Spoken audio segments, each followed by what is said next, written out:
đó cứ chẳng nhum nhum vậy. แหลมกลายมันนี่แต่กุ้งสดๆเลยทุกคนเอ้ยตาสะอ่อนมึงเนี่ยป้าโถตัวใหญ่เลยนะ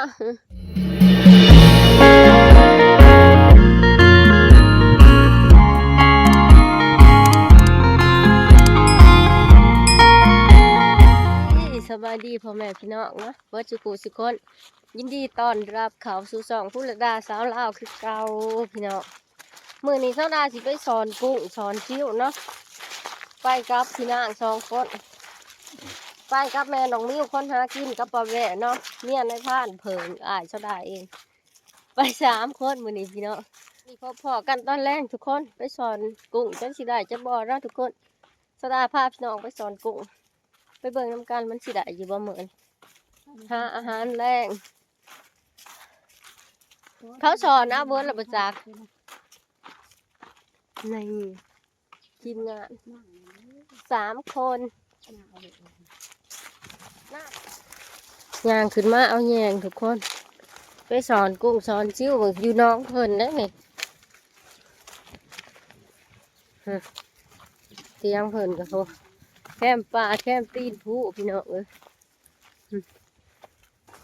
หอดเทียงเพิ่นแล้วนะทุกคน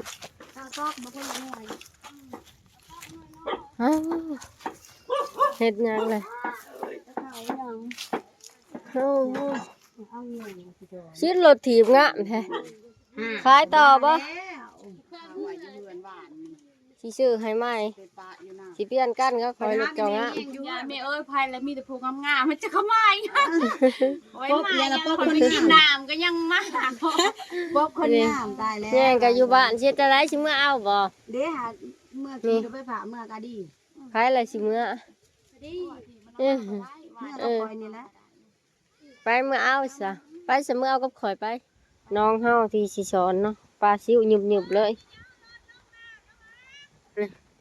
ผู้เด็กเจ้าของน้องเพิ่นเฮ็ดอีหยังไงมาพี่น้องน้องกวางเติบเนาะนี่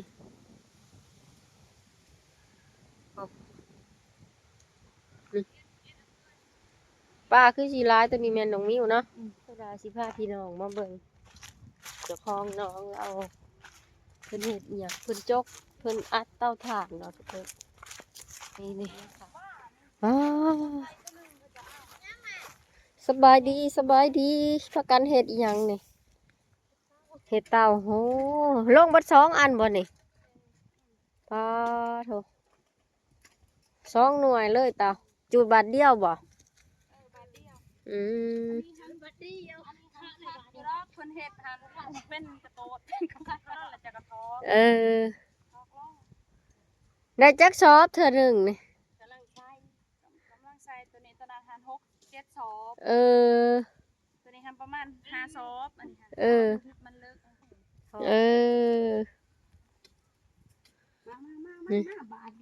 มาแล้วบ่แยงฮะนะสิลงสอนน้องแล้วเด้อบาดนี่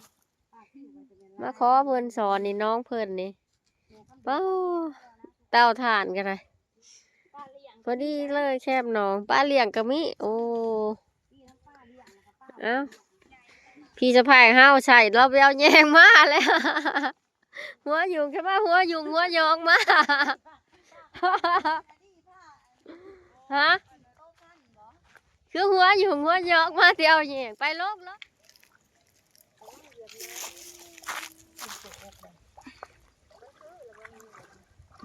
โอ้ยน้องคนงามมันลงสอนคือบ่คือแท้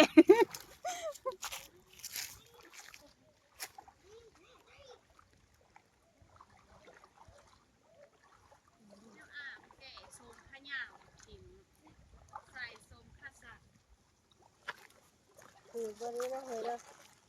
đó cứ chẳng nhum nhum vậy.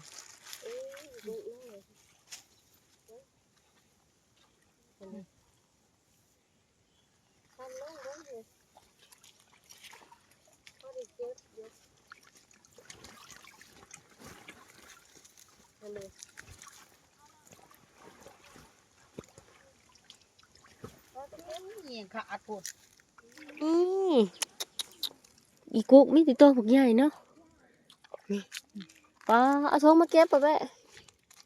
แม่เต้นโดดๆเลยทุกคนนี่ หุ่นมา ขนาดสอนไกลๆได้นี่นี่อีกุ้งทุกคนเลยถือว่าถือลายอยู่เนาะโอ้ถือว่าลายระดับหนึ่งเลยนะนี่เนาะอีกุ้งมือทุกคนเอากุ้งไปก่อยกินฮะเต้นดูเดเลยเนาะ มันจะกุ้งไข่ กุ้งไข่เนาะถือ จังได๋สอนเบิดบาทนะบ่ในบาทนี่ไผก็จะก็มายืมเดี๋ยวกับแม่อามิวยืมในเด้อแหงผู้ใดกับแม่อามิวแม่อามิวก็เลยบ่ได้คัดคืน เอาไปเลย มากับแม่น้องมิวก็รับภาระเวลาสิสอนเองก็ต้องยิบเก็บเงิน เดินร้านเดินจอดลูกไป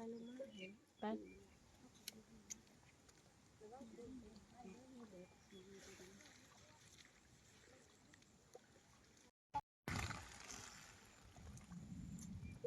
ือบุหรี่จงอย่า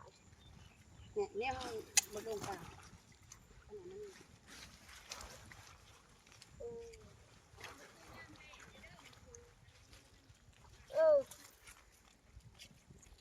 อ่ะมาถือป้าบ่ฮะเอาขึ้นมาถือป้าใหญ่เลย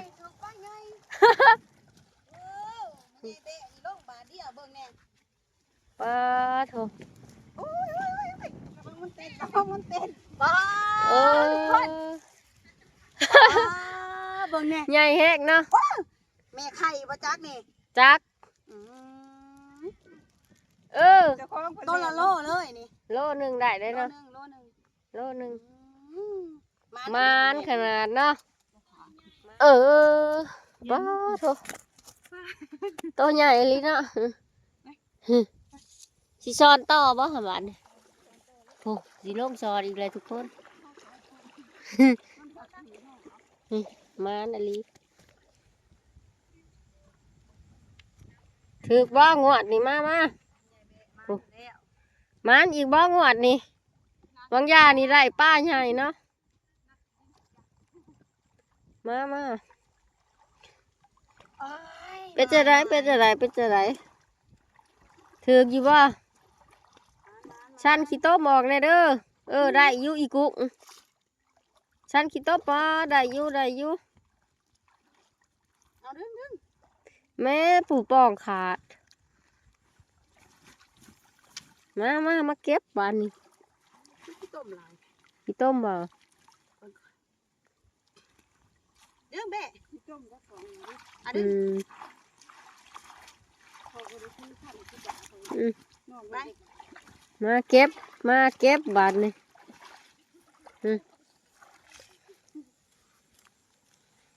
อ้าวทะเลถือไล่เติบกุ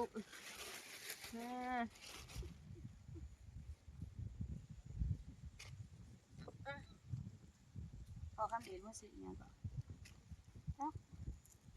วัด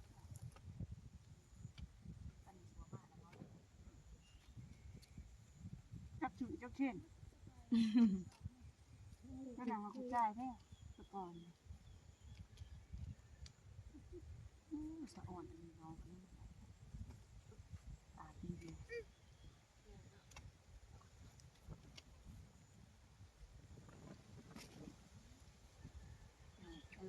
เปล่า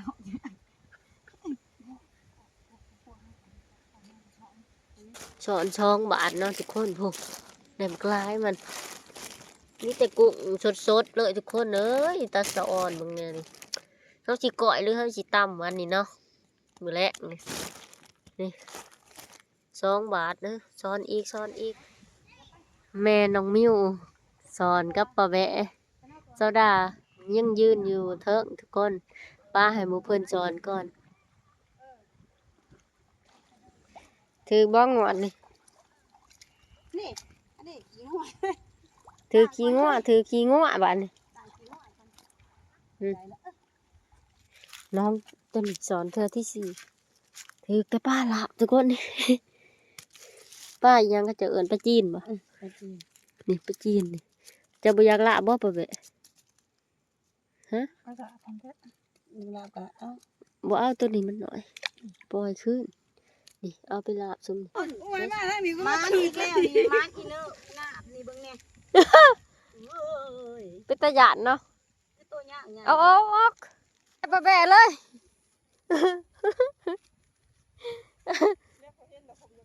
แม่เป็นตาหยาด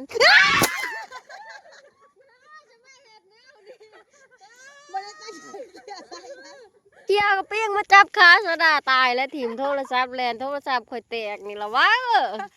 โอ้ยเราจะมาเป็นเด็กเนาะ โผล่จับตัวขาใครแต่ว่าบ่จับหนา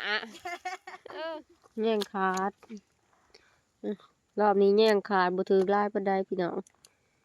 แย่งขาดแย่งขาดแย่งขาด เบิ่งยิบสนั่นนี่ ยิบปลาซิวก็หลายเติมเนาะเป็ดก็4โตมันร้อยกินอีกูกินซิวพี่น้องเอ้ยอยากเลือดแป้งเด้เห็นเป็ดแล้วก็ได้อยากเลือดแป้งอยากเลือดแป้งเป็ด ไป ตอนนี้เฮาก็สอนแล้วเรียบร้อยทุกคนเลยสิคืนเมื่อแล้วบัดนี้เนาะพ่อก็ปิ้งข้าวผู้ที่3โตใจสิขาดตายมันจับค่าเน็ตมันบ่จับนั่นแหละได้กับพ่อกินกุ้งทุกคนโอ้เมื่อแบ่งเมื่อปันกันไปกินจักสิได้ผู้ละเท่าไรเนาะขึ้นแต่น้องบัดนี้ทุกคนเลยเมื่อพ่อกันเฮือนพุ่นแหละบัดนี้เราไปเอาแยงเมื่อก็ให้เราแบกจะแม่นทุกบาทดิ ใส่แก เออ คนเดียวได้ค่ะ โอ้ โอ้ยหมอหำนี่ ปั้นกันเนี่ยพี่น้องนี่3 กอง 3 ยุบ พ่อได้กินแรง มาพุ่นได้ฉันนภา บ่ท่านได้สอนโซดามาหอดเที่ยงแล้วเรียบร้อยเนาะทุกคน อาหารแรงมื้อนี่โซดาสิเฮ็ดเมนูตามกุ้งเนาะตามกุ้งสู่แม่กินเลยกุ้งสดๆที่ไปสอนมาใหม่ๆนี่ทุกคนปั้นกันพุ่นละยุบละแยมเนาะเอามากินปั้นกัน3ผูถูกแล้วนี่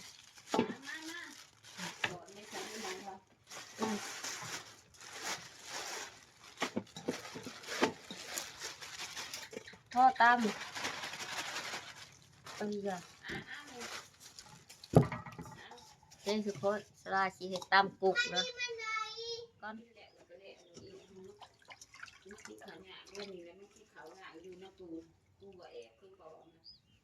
ปลาชิวกับลายเต๋อเลยทุกคนอ่ะ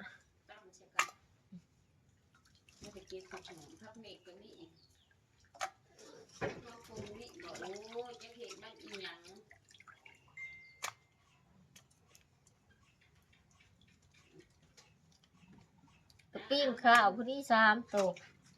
ถือแย่งกระปิ้งข้าวเป็นไงล่ะ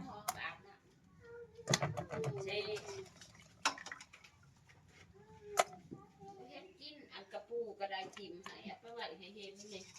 มาไหวมันกินนี่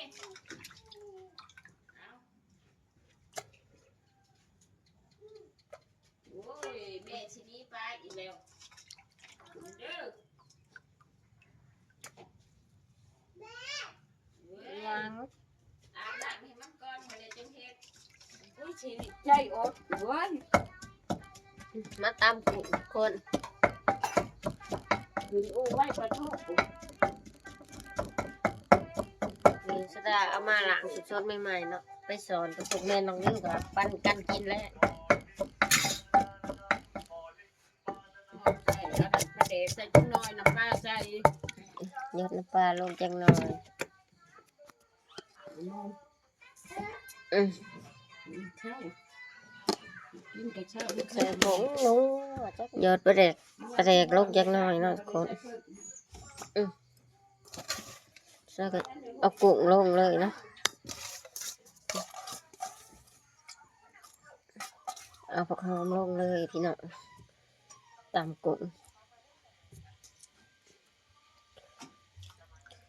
บีบมะนาวเอ้ย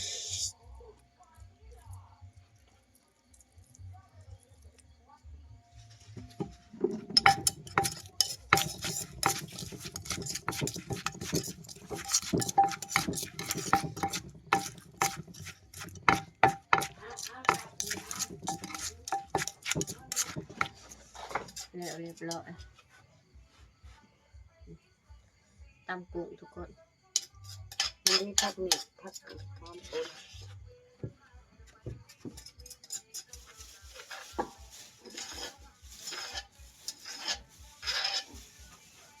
ที่เขาแล่นตำกุ้งสดๆพี่เนาะแซ่บว่าชิมเบิ้งแซ่บ ผักเม็ดงาม ผักเต็มกระโตกเลย หอม ตำกุ้งทุกคนเขาแรกมา ผักเม็ดอีเปลือก ที่เขาแรกน้ำกันทุกคน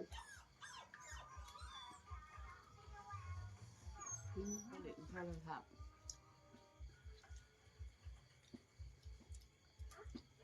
ฉากไว้ให้มันเด้อโทรศัพท์มันนี่บ่เข้าไปโทรอีสิตะ